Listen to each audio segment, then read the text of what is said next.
To the occult societies, democracy, the idea of self-government, it takes on a whole different meaning, and it's just a very bizarre, very mystical meaning, and it's about the idea of humanity really ascending into godhood, and they look forward to a central figure, whether they call him the Maitreya, the Christ, the world teacher, a central figure this is why there's so much worship of Barack Obama, because they're looking for somebody like this who will step forward onto the world stage and lead mankind into this glorious golden era. But this man, that they're anticipating, they believe that he is a god. And on the other side, we're going to get into that Maitreya. It's the Alex Jones Show. We'll be back after this.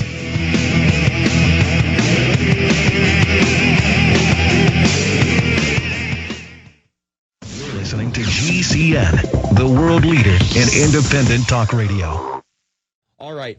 That last segue, talking about this Maitreya figure, is really where I wanted to go into this interview, because the Maitreya figure it looks like a Buddha. Some people are saying this is the new Christ, this is going to be the Antichrist. You touch upon it in Riddles in Stone at the end, saying, some people believe it's going to be coming very shortly, and then really hit it out of the ballpark in Eye of the Phoenix. Why don't you just give a brief synopsis of what this means and what the people who believe in this stuff think this Maitreya will bring to them?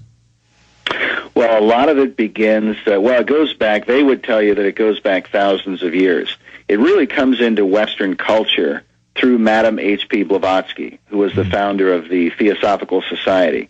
And we talk about her. A lot of people don't realize how many people, prominent people, were theosophists. Henry Wallace, who was the vice president under FDR, Mahatma Gandhi, Nehru, the first prime minister of India, Thomas Edison, and a whole host of others were members of the whole theosophical movement, where Madame Blavatsky is literally promoting, through her writings, she's promoting Lucifer, the archangel Lucifer, as the true God, and claiming that the God of the Bible, the God of Judeo-Christianity, is a false god and really a devil, in short. But she is the one who writes about this Maitreya figure. She calls him the fifth Buddha, the fifth incarnation of Gaetano Buddha, and that he would be the final Messiah that would come into the world and lead mankind into this glorious golden era. That's a short, brief explanation of what the Maitreya is. Mm-hmm. And of course, we talk about in Riddles in Stone in the second part, because the architecture of Washington D.C., that's what Riddles is about. Mm-hmm. The architecture of D.C. is all engineered to promote the occult doctrine that man is ultimately his own god, and that man ascends into godhood by degrees by his own power, and that's what the Maitreya represents. And the sort of the guy who calls himself the John the Baptist for the Maitreya is this guy Benjamin Creme, who came out 20-some-odd years ago and made a declaration in Los Angeles that the Maitreya was getting ready the Christ is here. He took out full-page ads in newspapers around the world saying the Christ is now here, and he calls the Christ the Maitreya, and he's going to come into the world and at any moment. Now, he's been saying this for more than 20 years, but what's peculiar is this guy, Benjamin Creme, he speaks at the United Nations. He speaks to these political and pseudo-political groups around the world, and he's been doing it for decades. In fact, we got a brief interview with him in Los Angeles back in 2006, and he had just come from speaking to an NGO group in the United Nations. And he right after Barack Obama was elected president, Share International, which is his organization, gave a press release saying that there were going to be spectacular things happening in the following year, and that the Maitreya was going to emerge at some point, or so they believe. But this was a central doctrine surrounding FDR's administration. Henry Wallace and then Nicholas Roerich, who was this Russian guru, this mystic character, who was also a member of Blavatsky's Theosophical Society. And a total globalist, by the way. I mean, this guy was all about globalism, and didn't he help bring in some of these different organizations? Oh, sure. He helped with the founding of the League of Nations. Mm-hmm. And he's given credit for the League was dissolved because of World War II, and then he's credited with the formation of the United Nations afterwards. Mm-hmm. And in fact, there was this whole Rurik Peace Pact that was signed in the White House by Henry Wallace with FDR and so on. He was a very influential political figure, nominated for the Nobel Peace Prize and so on. He was lauded by political leaders around the world, especially in Tibet and the eastern countries and so on. There they celebrated him openly. And if you see his paintings, and we go to the Rurik Museum in New York and we show all of his paintings are all promoting, globalist ideas of unifying all the world religions, unifying all the countries of the world. And he was specifically working through the White House now when he went abroad toward creating or helping to create the Asian Union that we're seeing, come about now. But he was part of the whole groundworking of that movement during FDR's era. So he's promoting this idea of the Maitreya. When they built his building, called the Master Building in New York, they laid the cornerstone, and they put in there a piece of what he was calling the Stone of Destiny with an image of the Maitreya. Mm-hmm. They put an image of the Maitreya inside this cornerstone. And what's really bizarre about this, Jason, this wasn't just an event where they laid the cornerstone.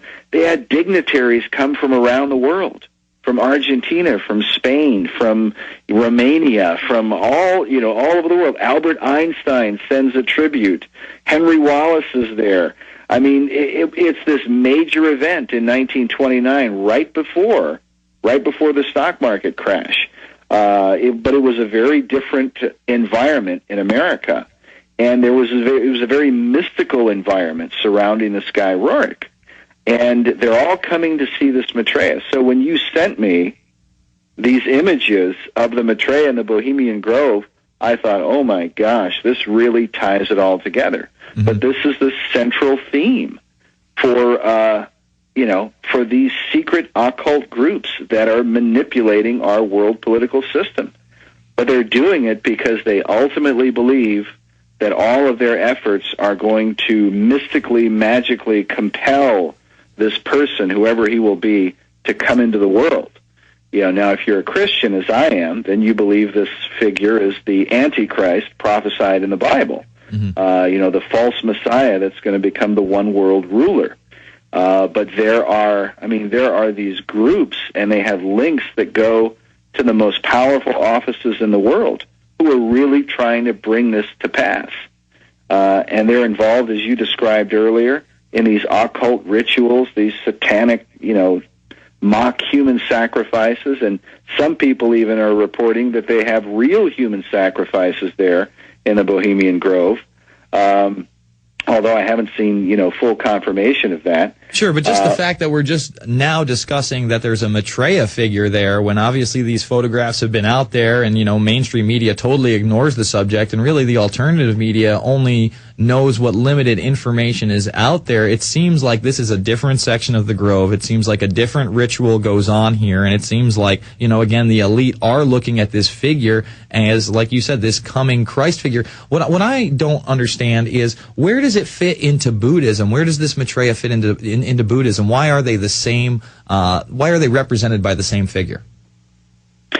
Well, my understanding of it is, and it gets very complicated, even if you listen to them explain it.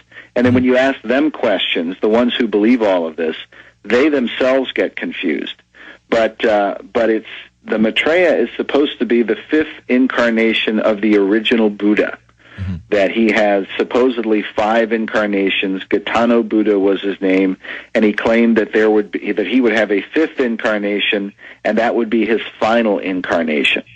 And so they have, throughout Eastern mysticism, they have believed that this would be that that Jesus and, Muhammad and Krishna and all of these different figures, they believe that they all were inspired by what they call the Christ principle or the Christ spirit or Christ consciousness. Mm-hmm. Okay, that they themselves were not Christ. They don't believe that Jesus is the Christ. They believe that he was just somebody who was inspired by this energy, but that the real Christ figure is the Buddha, is Maitreya Buddha, and that he will ultimately, when he comes into the world, he'll be a global Messiah that appeals to all the world religions and is able to unite all the world religions. That's what they believe. It's just crazy to me that, some people will act like, oh, religion has no stance. We need to, especially in this movement, they'll say, oh, religion needs to go if we ever want to progress to man. But what they never really want to address